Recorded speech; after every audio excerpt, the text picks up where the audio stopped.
സുരക്ഷാ പരിശോധനയ്ക്കിടെ വിമാനത്താവളത്തിലെ വാഹനത്തിലുണ്ടായിരുന്ന പൊതിയിൽ ബോംബ് എന്ന് പറഞ്ഞ ഡ്രൈവർ ഇപ്പോൾ അറസ്റ്റിലായി.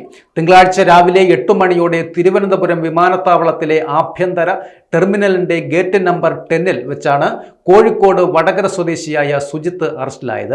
ഇയാൾക്ക് 44 വയസ്സുണ്ട്. സെൻട്രൽ ഇൻഡസ്ട്രിയൽ സെക്യൂരിറ്റി ഫോഴ്സിന്റെ പരാതിയെ തുടർന്ന് വലിയതുറ പോലീസാണ് ഇയാളെ അറസ്റ്റ് ചെയ്തിരിക്കുന്നത്. എയർപോർട്ടിലെ ഒരു സ്വകാര്യ കരാർ കമ്പനിയുടെ ജീവനക്കാരനായ സുജിത്ത് വിമാനത്താവളത്തിലെ അഴുക്കുചാൽ മാലിന്യം ശേഖരിക്കുന്ന വാഹനവുമായാണ് പരിശോധനയ്ക്കായി എത്തിയത്.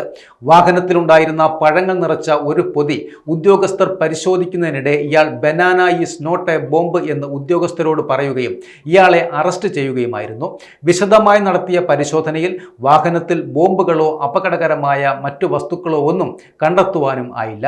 എങ്കിലും ബോംബ് എന്ന വാക്കുപയോഗിച്ച് സുരക്ഷാ ഉദ്യോഗസ്ഥർക്കിടയിൽ ആശങ്കയും പരിഭ്രാന്തിയും ഉണ്ടാക്കിയതിന് സുജിത്തിനെ തടഞ്ഞുവെക്കുകയും വലിയതുറ പോലീസിന് ഇയാളെ കൈമാറുകയും ചെയ്തിട്ടുണ്ട്.